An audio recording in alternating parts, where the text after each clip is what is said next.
It's CashColorCannabis, a high level of conversation on live-hip-hop-daily.tv. And this episode is sponsored by Cannabis Clothing. Everything from our Drug Lord collection to our Cannabis collection, Return to Viper collections are all available for purchase at cannabisclothing.com. And if you use promo code CashColorCannabis tonight while watching, you'll save 10% off your entire order. And before we begin this story, it just takes even a lot to say this, but rest in peace, Cecilia Marie Austin. For those who don't know Cecilia has been a writer. Well, she's been a writer. She's a writer. I've been familiar with her for years. Thanks to my man Brandoc and Day in the Dream. She's also a contributor for All Hip Hop and a ton of dope publications. She's done a lot of dope things in her life. And we were all informed earlier today that she died via a car accident. It's been very hard on a lot of us. So I'd be remiss if I didn't say that to my media compadre. Rest in peace. I know that you're in a better place right now, and we're all thinking about you. You and your husband. So I rest in peace, Cecilia. So let me get into my show. Again, as a media person, I feel like I could not do this show tonight. Again, we got guests coming out of town, but again, as a media person, you got to keep the light going. So much respect, man. Much respect, but I appreciate that. So I got my man CK Dunson out here, man. If y'all don't know, we've been having Boque rolling papers on our set for the last 2 months now. They gone. Like I told you that when we first got you, man. They gone. They took my cones early. The rolling papers has been a wrap. They're definitely a popular brand out here, not just in Atlanta, nationally. So I'm blessed to be able to have you in town tonight to speak about Boque and just speak about yourself overall and touch on some other topics. So without further ado, man, for those who don't know, man, you're the first time down here in Atlanta in Live Hip Hop Daily. Introduce yourself. Let us know what you do. What's up, everybody? My name is CK Dunson. I'm the founder of Boque Rolling Papers. It's a brand that started in Washington, D.C. I'm actually from Georgia myself, but, because of the cannabis industry, I moved up to D.C. Into a market, that's a little bit more flexible than Georgia. So I started the brand there. Our whole thing has been, kind of changing or giving a different narrative on the plant and kind of ending that stigma. When you think about a bouquet, you think about flowers, you kind of think about cannabis in a different light. And we want to do something for the people and what we feel like for the culture. As cannabis kind of goes mainstream, I don't want us to lose, or what I feel like our sense of what cannabis was, the culture around it, like the sessions, the conversations that came about, people linking up, all that. And I really do it with the people. So I got my man Olat with me over here. He's our creative director and really putting his brand on with a lot of different just young black professionals, throughout the country. Okay. And we've been growing. We've had our bumps and bruises, but, the whole thing is just being persistent. So Yeah, you've definitely done your thing, man. You actually, like you said, you're from Georgia. What part of Georgia are you from? Albany, Georgia, man, the country. Oh, you from the country, man. You want to talk about racism. 229. I want to talk about racism. We can get into that. That's crazy. So you went, but in side note, my man actually went to the University of Georgia. You're an athlete. Yeah. Talk to us about that, man. Like how you, well, for one, talk about being recruited to the University of Georgia. I know that was a hard thing to turn down, even if you had an opportunity to turn it down. Yeah, no, it was amazing, man. That whole process taught me a lot. My college career wasn't the best. I feel like I'm a very gifted athlete. Mm-hmm. I'm very gifted, but that taught me that it's not about what you're naturally gifted at. It's about the preparation, your approach, believing in yourself, the faith. And I was kind of lacking that piece. So my college career, I was a redshirt freshman. Didn't see the field my sophomore year. Started to get a little bit of playing time my junior year, but then I ended up pausing my career because of a severe concussion. I actually had 2 of them back to back, and I was pledging at the same time. So my body just wasn't happening no more, so I had to put a brakes on that. But man, it was great. The culture of UGA. Have you ever been to a game before? I've never been to a UGA game a day in my life. You got to go, bro. It's crazy. I bet it's crazy, man. It's crazy you saying you pledged. Like I knew people who pledged when I was in college who didn't do sports. I know that was a burden on their life. How was you even trying to do that as a D1 athlete? Man, I just had to soldier through. There was days I was just on play mode, you know what I'm saying? Like I wasn't just thinking, I was just, going over here, going to practice, going to class, trying to stay awake. It was just. What frat you join? Omega Psi Phi. Of course. I didn't want to assume. Almost every football player on earth. Shout out to Beta Zeta. Yeah. That's crazy, man. So you ended up in what class were you in? Like I know we had a slew of quarterbacks. I know you missed Jake Fromm and Justin Fields, but who was you playing with? So it was. And you played wide receiver for those who don't know. Like Cornerback. Cornerback. I wish I would have played wide receiver because that's what I'm like naturally good at. I was an athlete in high school. They had me everywhere: wide receiver, running back, safety, kick return, punt return. When I got to Georgia, I'm like, oh, you 6'1", you can move too? Like, oh, we're gonna put you at cornerback. So I had to learn the technique and all that stuff. But I wish I would have played wide receiver. But I was with Aaron Murray. So Matthew Stafford had just left. No Sean Marino had just left. I was playing with Aaron Murray, AJ Green, who was probably one of the best athletes I've ever seen in person, man. Man. Crazy talented. Bro, so you had to go battle against him too occasionally as well in practice. Yeah, it was torch season. Bro, I could imagine, man. He tortured professionals. I know, yeah. He was great. Though that must been but it was an amazing time at Georgia, but you eventually did have to leave the state of Georgia in order to really fulfill the dream that you had for Boque. Now, when did the idea for Boque come into your mind? And before you even answer that, when did cannabis come to play in your life? Great question. So I actually had smoked years prior, being around with cousins and all that. Yeah. Probably like middle school. But I didn't actually get into the plant until college after those concussions. I don't know if you ever had a concussion, but like your whole experience is just like dull. Everything is just like dim. When I started smoking cannabis again, man, everything just seemed to come back to normal. Like everything was clear. I was focused. Everything was vivid, and I was like, that's when I kind of got into it, and that's when I kind of made the correlation between sports and fitness and cannabis. There's a whole like lane there. You know what? You opened up another conversation. All right, so you saying that when you smoked after having a concussion, your mind went clearer. You was able to get that clarity the fog kind of went away. So would you consider cannabis a performance enhancing? Oh man, because I'm thinking because the Sha'Carri Richardson situation, I felt like if this isn't considered a performance enhancing drug, one, you shouldn't be testing for it at all. Yeah. And if you do consider it a performance enhancing drug, y'all might want to say that now. You know what I'm saying? So we can start moving forward with better research. Yeah. How do you look at cannabis yourself as a past athlete? Yeah, I don't see it as a performance enhancing drug. I see it as something you involve into your recovery routine. Yeah. And a lot of times too, some of these athletes, when they get injured, they have them on all these other drugs. Yeah. That have way worse side effects. Cannabis is natural, it's not a pharmaceutical drug. And a lot of people have issues with the whole smoke thing, like when you bring up cannabis and fitness, but there's other ways to consume the plant. So it's like that's not even a thing, right? But you're not the first person who even told me about the whole hazy thing. Like I spoke to Cullen Jenkins a long time ago, man, and he was telling me about how he was on the drugs that the NFL would prescribe to him. He said, I woke up one day in my driveway, in my garage, just standing. He said he didn't even know why he was there. He just woke up there just standing. He said, I knew around then, whatever they giving me, it might be working for one end, but it's destroying me on another side. So it would take I wish we could get to the point where we just start having these bold conversations versus trying to demonize people who just use it overall. Yeah. And I thought that's what the Sha'Carri Richardson story should have really did. Yeah. We need to start having conversations about what cannabis and why people use and why this is not a negative thing. Because for her to have a 1-month suspension for that, for Michael Phelps to get a 3-month suspension for a picture, you know what I mean? Like you're really at this point just saying if you are a cannabis user, you're somehow saying whatever you're doing is black. You know what I'm saying? Yeah. Whatever you saying is not what we're promoting. And I just think it's wild at this point. You're at a point where we're watching legalization go across the country. It's global at this point. Yeah. But you're still actually drug testing for cannabis in particular, and that's weird to me. That goes back to the whole thing of like the destigmatization. You know what I'm saying? Like I think that's important. And education is going to help with that as well. Yeah. So you mentioned about how you got into weed. Let's talk about now how the idea of Boque came about. So how did the idea for you coming up with your own rolling paper line, Boque, come about?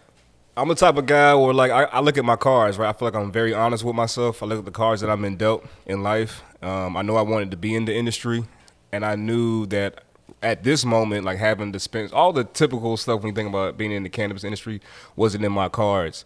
So what I did know is that I like to hustle. I like to get out, and interact with the people and move stuff. So it's like, if I can get a product that's legal, that there's not as much, red tape around it, and I love papers. Like that's my preferred way to smoke any and every time. And the name just hit me, bro. Like when the name hit me, I was like, this is it. This is gonna be the lane, and I'm going 100% in this. You know what? And I think it's so crazy you said the name hit you. And we had this conversation before. The way the name is very rappable. And I feel like, the late I'm going in here is the fact I feel like we don't smoke papers more is because of what you've heard overall in music. Yep, Like from the minute I started rap, like I tell people, I learned how to roll weed, literally, shout out to Boston, I was at Jeremiah E. Burke. Redman's How to Roll a Blunt. Redman's first album came out. I learned how to roll a blunt listening to Redman's How to Roll a Blunt. But even he was talking about, go get your Phillies. Go, you know what I'm saying? Go get that. So my first thought was, I'm going to go get a Philly. Yeah. Right after that, I'm in college. Everybody talking about Dutch Masters. I went and got a Dutch Master. Easy. I ain't heard nobody speak about rolling papers till Wiz. And by that time, I'm already. I was smoking, bro. Like, what you saying is true. Yeah. Like, Wiz hit, and I was like, I'm smoking papers. Yeah, we need something that's rappable. You know what I'm saying? like we haven't had any rolling papers that somebody can add into a rhyme other than raw papers. So I think it's dope that you came at least with the name Boque. Yeah. So Boque has been going on for how long now? How long has the brand been existing? 3 years. Damn, that's not a short time. Yeah. And in that short time, you've been able to grow it to the point where, it's definitely very recognizable. It's very noticeable. It's something you see on social media. You see other people across countries. Now that's the across crazy the country part, using man. it. Yeah. Isn't that crazy now that you see people using your brand? Like, I saw you reposted on Bombshell Eve. I follow her too. Yeah. She's in Los Angeles and she's at a photo shoot rolling up with Boque rolling papers, man. Yeah. Like, that's lit. That's lit. Like, how'd that feel? It's amazing, bro. Sometimes you got to pinch yourself, but that goes to show that you really need a team around you. Yeah. A team that's kind of all synced into the same mission, and when that happens, you just start applying enough pressure, and then eventually things just start connecting. So it's a great feeling. That's honestly, I think those are the type of moments that keep you going when you hit that rough spot, because everybody hits a rough spot, in their journey and trying to pursue what they want to do. But it's like the recognition from the people saluting you. That's that extra fire that keeps you going, and it's that fuel. Yeah, you've spoken about some bumps in the roads, and you always feel bumps in the road whenever you're starting a business, especially something as new as this, but also there's already brands that are already locked in over here. You got zigzags all the way up to raw papers. What were some of the bumps in the road that you faced as far as just trying to introduce the brand early on? Early on, just exposure, just people like, okay, who are you? You know what I'm saying? Why are these papers different than these papers? Exactly. But that's been a issue. Trying to get into retail stores. Actually, the issues are like learning curves, because I don't know anything. I have to go figure it out. I gotta go bump my head and find my way. So like even figuring out how to get things produced, figuring out how do I approach somebody about procurement and getting into their retail space. When somebody asks you why should I choose this over raw, just like your papers suck. I smoke them every day, so that don't matter to me. Have you got that criticism yet? Somebody just said, very rarely, but enough people have like stamped it, and I use them every time I roll up there. It's like, oh, okay, it might not be for you, and that's cool. Yeah, I mean, again, see, we talking about people's taste at this point, man. Yeah. So what's the biggest difference you feel like is between Boque and say a zigzag, raw papers, any other kind of patch? The biggest difference, I mean, I'm not gonna like say they have like terrible papers, but when you smoke Boque, everybody always says like, oh, this is very smooth. This is a very smooth product. I can taste my flowers. That's what I know. So I know our product is A1. Outside of that, I think that because we are, for the people, I think our taste on everything is just a little bit different. The way we communicate to people, the events that we throw, where we give back and spend our resources, is going to be different than where Zigzag or somebody else might be. Like it's a different culture. Like a Boque is for a specific type of smoker. Okay. And what smoker you feel like is tailor made for Boque? Boque, the smoker that really cares about the flavor of his tree, somebody that cares about his community, that shops with his community, somebody that's just in tune and knows what's next, that's on the pulse of things. I feel like that's what Boque is for. So all the people who influence, man. Yeah. Who respect a hustle. Yeah. You mentioned the importance of team, that you put together a really good team that kind of understands the brand and really is helping you build the brand up. Yeah. Speak to us about your team and what made you and how was it as far as like trying to pick these people as far as pick these people, put these people in place to help you be successful. Yeah, man, it's off a vibe, man. So I met Justin when I first moved to DC maybe like 4 years ago. He's always been kind of like working with me and always saluted, but it just came to a point where it's like, bro, what we trying to do, we're on the same mission, we're aligned. Like, you know, let's link up and let's lock in. And he bought in. Like I said, you gotta find people who buy into what you're doing. Yeah. That truly believe it, that have passion behind. When he talks about it, I can hear the passion he has for Boque. I know he's locked in. I'm like, yeah, we're gonna be on the same team. I can count on you. You can That's count on me, man. Yeah, I think for me it's the passion. When you hear the passion that people speak on it, it's like, yeah, we moving. That's important. You know, you got to find people who believe in the brand, like you say, who have that passion. Because man, it's hard sometimes to even pay people to have passion. You know what I'm saying? So you really got to find people who give a fuck about what you're doing. And they not really no yes man. Like I really trust their say. So if we talking about marketing, right, and he, you know what I'm saying, he says, nah, I think we should do this. I'm gonna let him shoot that gun because I believe in what he does, and he's a specialist in that field. Yeah. You know, if it's like egregious, I'm like, I don't know if, you know, that goes against the brand. But if it's aligned with the brand and he says this is the decision we need to go with, I'm going to trust it. I think as a leader, at some point, you got to let other people lead. Yeah. You know what I'm saying? You got to know when to sit back and play your position. So that's always try to have that in my mind, like, you know what I'm saying, just play your position, play your role, and let people shine and do what they need to do. And I think that will benefit the brand because then now, you know, people bought in. Yeah. You know what I'm saying? And another thing about the brand is, like, I really want it to be a platform for people to kind of show, you know, shine and, you know, get exposure. Yeah. So so you're based in Baltimore. You're in a space now where you're watching legalization happen for real. You know what I'm saying? From Maryland to Virginia. Lightweight in D.C., I can't ever say legalization is going to happen in D.C. I love how D.C. do it in the first place. Maybe y'all don't need legalization. You know what I'm saying? But you're around the area where you're watching the industry itself actually come to life. What's it like watching this stuff happen from the ground level? Like, you know what I'm saying? And being able to participate in the way that you're being able to participate. It's exciting, man. It's new time. This is where, like, legacy companies and brands are built, you know what I'm saying? Yeah. So it's like we get to create what we want it to be. And, you know, if we have a good mindset and we approach it the right way, it's going to be what we want it to be. So it's amazing.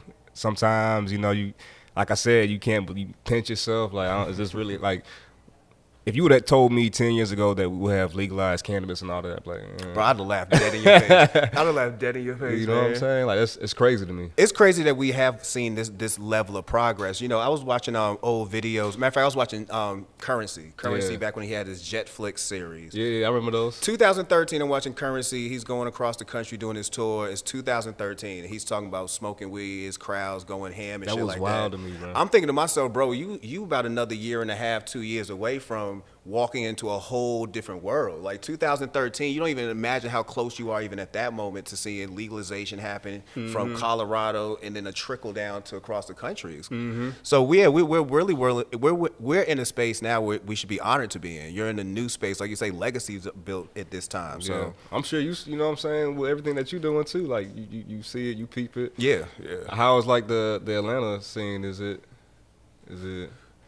I think Atlanta's gonna be a big scene. I think well, first we gotta talk about Georgia. You know what I'm saying? Because Atlanta and Georgia are two different things. Yeah. Atlanta is amazing. You know what I'm saying? Like, I love what's going on in Atlanta as far as just like some of the ingenuity, some of the creativity I'm seeing. Yeah.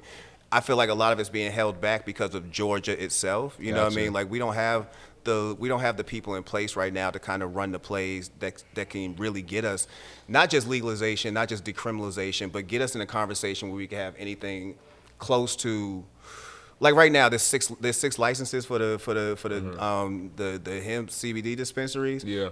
We still on the clock. You know what I'm saying? You still trying to figure out who them 6 peoples is. You know what I'm saying? Has y'all been waiting for? I mean, a little bit, and part of it was because of COVID. You know what I'm saying? Like, there was a slight hold up, but, you know, we're still in the process of even waiting for that. So I'm like, as we're waiting for this, we're watching Florida, you're watching, you know what I'm saying, Virginia, you're watching all these states pop up, and we're still twiddling our thumbs about whether or not you even want to still arrest people, depending on what county you in. You know what I'm saying? Like, we still there. So I have a lot of optimism. Like, if you would have asked me this question, matter of fact, I got episodes where you could have. If you would have asked me this question, we're now doing this show now 5 years. If you'd asked me this question 3 years ago, I would have said, you ain't seeing legalization come to Georgia no time soon. Yeah. Now, I don't know. Like, I would think that, again, we just got to get the right people involved. Like, it blows my mind that Marjorie Greene is somebody from Georgia. Like, that's the type of people we're dealing with. You know what I'm saying? We could talk about how progressive we have people in Atlanta. There's Marjorie Greenes of the world. who are still here. You know what I'm saying? And they have drastically different views on everything that I have a view of. So it's going to be a fight. It's definitely going to be a fight. I'd hate to say that we would get to legalization. We will probably be the last state. I think that Georgia's going to go out kicking and screaming, man. Yeah. Kicking and fucking screaming, bro. It's going to be the absolute last place possibly where we hear that word, man.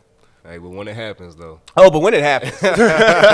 But the when it happens part, yeah, it's gonna be definitely wide open. I mean, I think we have all the ingredients exactly. for it to really be super lit. Like you got the music industry, you got the entertainment industry, you have it's again we talking about Atlanta. You have just even when you talk about black, white across the spectrum, you have progressive thinking minds. You know, like you really should see a really bold and beautiful scene here once that do happen, once it is legal and able to happen. But we still in that place. We still waiting for it to happen. I've thought about moving a couple times. Where to? I don't know, man. You know, the thing that blows me about Georgia is, again, I grew up in Boston, and people often ask I me, didn't know that. people often ask me about Boston, how you grew up in Boston is so racist, and I'd be like, but you lived in Atlanta, like you know what I'm saying? Like, do y'all understand how racist it is in Georgia to the point where y'all are just realizing in 2020 that some of the stuff you've been sitting in front of has been racist? Yeah. I grew up knowing shit was racist. Like, I'd much rather live in this place where I know the fuck shit is racist than I have to guess it all damn day. And that's what it's been like since I've been living in the South. Like, you play these wild guessing games about what's racist and what you can speak about.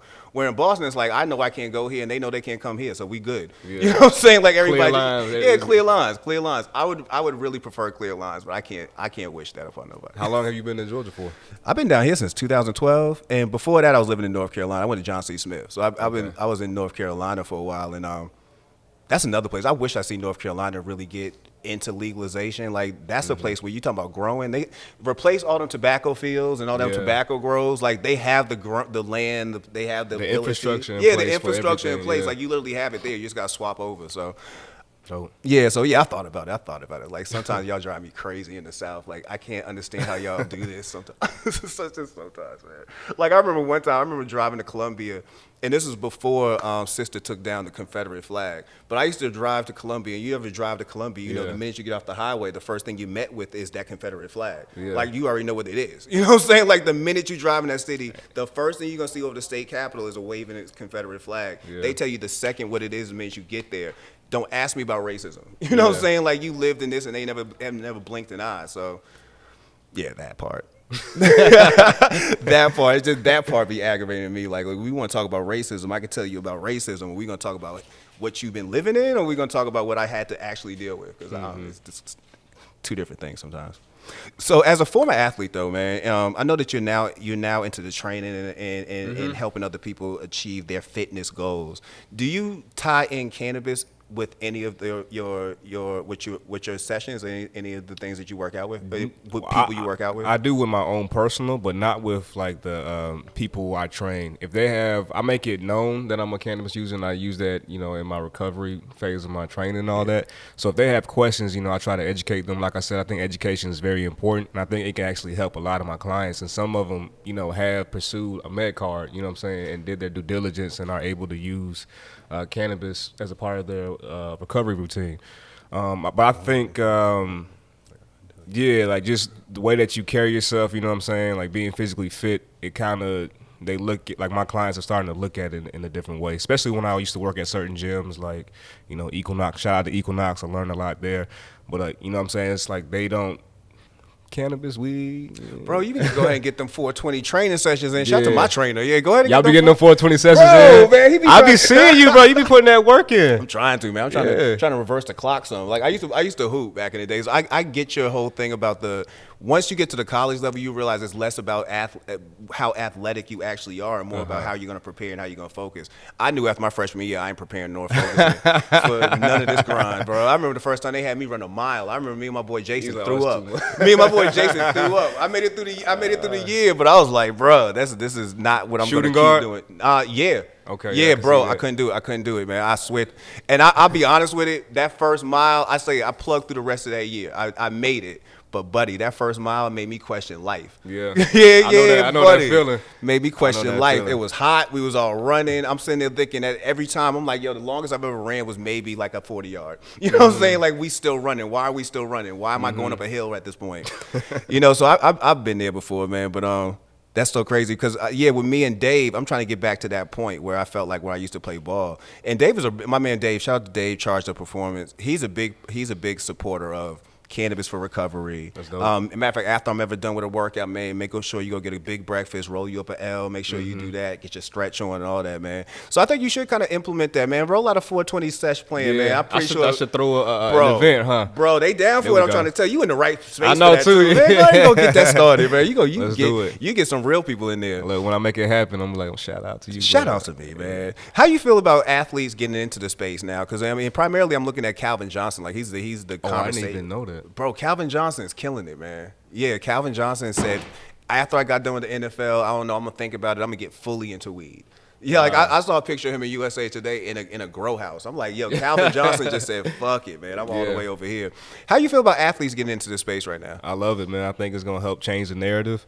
I know a lot of athletes. I'm around a lot of athletes. They use cannabis, so it's not nothing new. It's just that now the public is seeing. They're putting it out there. You know what I'm saying? Yeah, it's always been a thing. Like, if you ever been around athletes, like, I don't even want to give up too information, but Right. I get my bud from somebody who used to be an athlete. You know what I'm saying? like it's 100% a thing that they use it. And I like, matter of fact, I remember one time we was having a conversation about watching the NFL start trying to adopt new rules when it comes to cannabis use and how they're going to penalize people for that. Do you feel like watching the Calvin Johnsons of the world and people try to like get involved in the space after working out and speaking about the benefits, do you think that's going to help as far as pushing the NFL to a place where we're going to see maybe allowing players to consume, not just during the season, but after the season, and not having to face a penalty for it? Yeah, I think it definitely will. They've already kind of changed some of their. A little bit. They loosened up, I feel like, for last year, but I'm not That's sure big. if it hung over. I feel like for the NFL to like loosen up something. So I think definitely it'll start to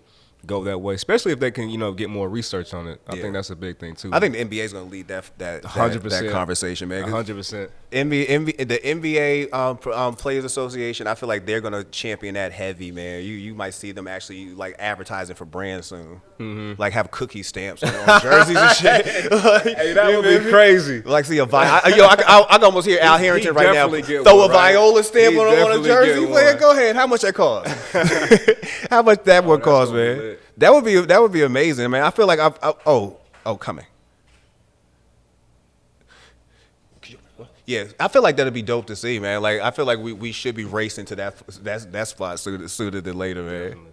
So you know what's crazy too about the I was just about to send somebody down there. It's crazy how we looking at the NCAA now, because now even athletes are getting permitted to be able to make money off their likenesses. Like, how do you feel about that? Man, that is huge. Yeah. Like, I know a lot of kids, especially at UGA, they could be financially set now, but they're not, and they've gotten injured or something has happened, and they can't take a, you know what I'm saying? They missed their shot to get that money.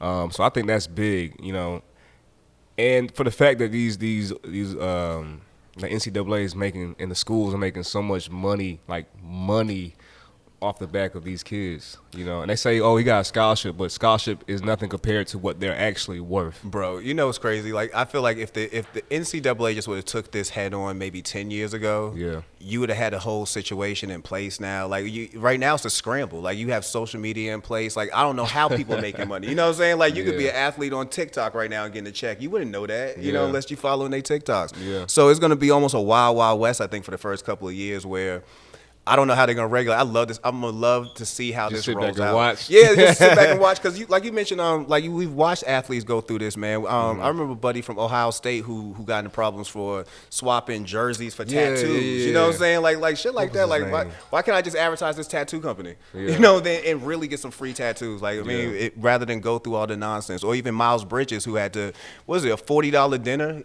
$40 dinner, he gets suspended. He's like, yo, where's my $40? I feel you. Go on Twitter and ask, yo, we doing this? Where's my $40 at? Yeah. Reggie Bush, where's my Heisman? Bring it back. Bring it back. Yeah, where's my Heisman? Run all this back, man. I'm curious to see what the schools, so do you think it's gonna be unfair though? Like, it's gotta be unfair. Like, you already, it's unfair minus this. You know what I'm saying? Like you already know the Dukes of the world. When it comes to basketball, Alabama's of the world, Florida State, bro. Florida State and Miami. If you talking about endorsements, they just opened the door. You know what I'm saying? Because we already know about the Miami scandal, man. If that's the case, bro, let me just endorse these kids, man. I'll pay them all damn day. Yeah. So I think it's gonna be dope to see, but it's gonna be unfair initially. I don't see how a Butler can compare to what North Carolina could Yeah. you know what I mean? Like, for real. Like, I don't see how that, like, if we already got a Jordan endorsement for our school, Yeah. I could say, you know, maybe we can have one personally for you. I don't know if Davidson can do that, you know? Mm-hmm. So it's going to see. You know, it's about trying to level a playing field, but really you should have did That's that 10 gonna be years hard. ago. Yeah. You should have did that That's 10 gonna be years ago. hard. The matter of fact, they should have did it when Ed O'Bannon was having an issue. Like, if you are really putting these players' whole faces on video games called NCAA, and you know that you didn't pay them $1, Yeah. I actually got paid for that. did Ed O'Bannon finally get paid for that, man? Yeah, we got paid for that. I got a little check for You that. got a little check for I got that? a little something. Man, congratulations, man. I was like, word. Look, Ed O'Bannon walked so we could all run. Nigga, later. That's what's up. Yeah, I remember when Ed was fighting that heavy, and it was looking like it was gonna be an uphill battle. But yeah, he got. I didn't know. So you was part of that too? Yeah. I ain't gonna tell you how much you got, but it was a good little check. Yeah, I was happy. Do you? He said, I bought a PlayStation. Yeah. Yeah. Oh, they did that take would be lit. game. I love NCAA though. Yeah, bring That it was a back. good game. Bring it back, yeah. Because what was that? First they had they weren't blurring out the faces, but they just couldn't put no names on the back. Yes, like it was just numbers and all that. So it was pointless to play. But the players still look like the number. You know what I'm saying? Like if it was AJ Green, it looked like AJ Green. He just had 8 on the back. That's crazy, man. You know what? I was watching the XFL this weekend, like the 30 for 30 XFL, and I was thinking to myself about how the one thing the NFL always has is a monopoly. Like, there's no minor league. Like, you know, if you play in basketball, lately, if you play in D3, there's a chance you could play overseas somewhere. Yeah. If you playing, you know what I'm saying, if you miss your shot at the NFL, you probably just stuck. Yeah. Do you feel like the NFL, there needs to be a rival to the NFL? I don't know if it's going to be the XFL, but do you feel like there does need to be a second option for players down here? Yeah, that would be dope. People have tried, but it just never seems to work, right? Yeah. Like, I know. XFL came the closest, and that failed horribly. That tells you a lot. They came the closest, and they failed miserably, man. That's interesting. Like, what's so crazy about the business? I don't know. That's an interesting question. I think so. It would be lit if like people from that we know, you know what I'm saying, that's up there had their own little league. That would be dope. I like, you know how Ice Cube got his big 3. Yeah. I checked that out for a little bit, but that would be dope. Do a little 7-on-7 leagues. Yeah, I don't know if y'all can do yeah. a full league, man. That'd be lit though. Now Hey, 7-on-7 is nice though. Like the flag football. Have you ever watched them play? Like the I have. It's professional? almost like AAU basketball at this point, Yeah. especially in the high school level. Seeing Yeah. the 7-on-7s play, they ripping that shit up too. Especially if, They matter of ballin'. fact, 7-on-7 is perfectly built for a quarterback and a wide receiver. Like Yeah. y'all should be really getting every single recruitment letter after playing this because you should not fuck up. Yeah. Yeah, man, it's built for you to be a star. So I'd be dope. I would love to see a 7-on-7, man. Getting back to Boque. Boque is definitely a unique brand. And as we mentioned before, you know, we have other brands of papers. Raw Papers is probably the next one that's more popular. Mm-hmm. And Raw Papers, to me, has become popular thanks to free advertisement, the Yep. currencies, the Wiz Yep. Khalifas of the world. How do you feel about, have you tried to place these in the hands of any, I guess, prominent MCs or anything like that? Like, have you gone on that influencer trip yet where you try to get them in the hands of people? Yeah, definitely in the hands of people, but not necessarily like the top ranked MCs. We love, you know, just being amongst the people, and we're trying to find the next one. Yeah, I want I to feel find the next currency and help that person on their journey, on their wave. As they grow, we grow, and it's like it's a given. You know, Hey, shout to Chris J, man. Go ahead and give my boy Chris J a pack. Okay, man. let's link up. Yeah, Let's do it. Chris the guy, man. Go ahead and get him. He be one of them dudes. Shout out to Soul God Chico. Big Yeah. Chico be another one, man. I give you a list of people down in Atlanta who probably help you out with Yes. So we've been rocking with Maserati Black, 301 Icon. It's a few other people that we just kind of been like, you know, linking up with. COVID kind of put a halt to that. But even like, I don't know if you seen our guy Ronnie Two Stevesy, the skateboarder. We just want to tap into those cultures. Word, you know what I'm word. That's a saying? good Like, look. That's a good look. you know, back in the day, skateboarders was hot. Yeah. And we got a chance to go, actually, the whole little bit of crew got a chance to go out there and watch them and just see the culture, see the scene, and just see them like freak it. You know what I'm saying? Like they're crazy talented. They put the work in, and it's like it's a whole swag to that. So even like tapping in with people like that, just people who are on their grind and try to, you know what I'm saying, find them on the ground floor and build with them. Word, man. Well, you building a dope brand. Where do you feel like you see Boque in 10 years from now? 10 years from now, And man. understand 2013, if you just say, do you see weed being legal in 10 years? You'd have been okay. like, I don't think so. Where do Okay. you see yourself in 10 years? Okay, we are the #1 brand. We're the #1 cannabis brand. We have our own line of pre-rolls with different flavors. Maybe some select pre-rolls with, you know, from like, what do you call them? like growers who are really skilled, like artisan type stuff, like this like high end pre-roll, like on that monogram type level. I feel now. Like, Give with Jesse Horton and Loud. Like Yeah. Jesse is such a listen, speak with him if you ever get a chance. Talk Okay. to him about just the weed overall. You're gonna sit down.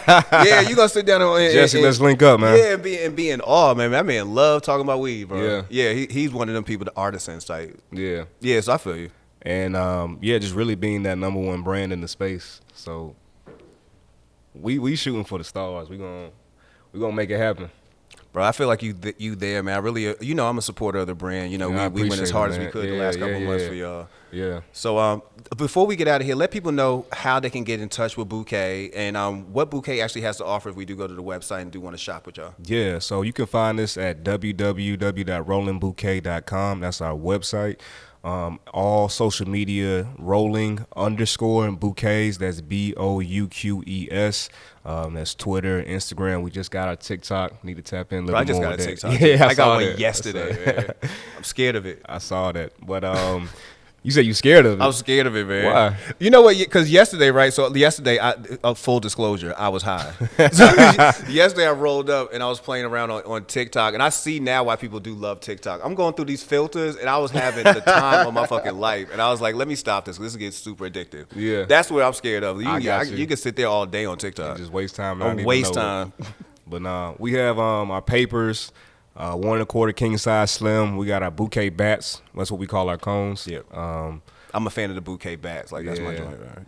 Yep. We got different types of rolling trays. We're really trying to drop those out like Jordans. You know what I'm saying? Like not every design's gonna be different. It's only gonna be a limited amount of it. Yeah, man. And link with artists. You know what I'm saying? There's a couple artists up there in DC where we're gonna have them design a tray, and we're gonna release like maybe 50 of them. That's a dope You idea. know what I'm saying? Like have them sign it and all that stuff.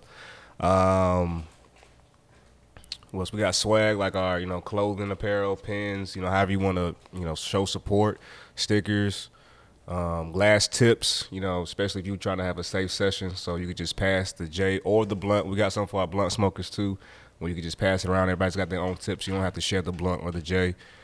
Yeah, that's pretty much it, man. Yeah, that's needed. And in events, these, you know what I'm saying? Bro, that's what's up, bro. I appreciate you coming out. I appreciate for us you tonight, having man. me, This man. has been needed, man. Thank you for coming through. I hope you had a good time in the city, man. Oh, it was love, get out man. here. It was love. Like some of my, just seeing family. I don't get a chance to see family often. When you really get to come back and link up, it's a special thing. So Yeah. seeing family, seeing some old friends, connecting with new people, networking, checking out the cannabis scene here, and hooping. You know what I'm saying? Like it's been a great time. Bro, I'm gonna get these knees back together. Yeah, man. I'm gonna get these basketball knees back together, and we're gonna get on the court, man. do Sooner than later, probably later. Let's do it, man. But no, I appreciate you. I'll be, watching you, seeing your growth, seeing your grind. We had Appreciate talked it, about it in another conversation, like how you kind of just got to surround yourself with people who going after it. So I see you, man. That's like I take inspiration from that too. So Appreciate that, bro. Yeah. Appreciate that, man. Well, I I'll appreciate be you checking coming. out the podcast and all that stuff. Man, we be on good shows, man. Yeah. We got some good people Yeah, coming I'll be through. listening. I'll be tuned in. I ain't gonna give everybody, man. July, we got some good people coming through. I'm really happy about that, man. But thank you, man. You really kicked off you helped us kick off this month properly. Thank you Okay. for coming through, man. And it's been a while. Like I've been trying to put you on schedule for a second. So I'm Yeah. glad we finally got you. I mean, down yeah, here. the link up in person, kind of. You know what I'm saying? Facts, Just man. Be in the same space. It's been dope. Facts, man. I appreciate you, man. So everybody, please go check out Bouquet. Please support them. And how can they find you on social media? Yeah, so rolling_bouquets, BOUQES. If you're looking for any kind of training tips or inspiration, you can follow me at Stay Fresh CK. That's my whole thing. That's why I tell myself, like, just stay fresh. No matter how old you get, just stay on that wave. So Word, man. Yeah. All right, man. We're gonna get a workout session too, but you got Yeah, let's to do get that. a 421 going. especially if I come up to Maryland, bro. We definitely got to light up after Let's all do this, it, man. yeah. So I appreciate you coming through, and that is CashColorCannabis, a high level of conversation on live hiphopdaily.tv. peace. All right, we're gonna get some.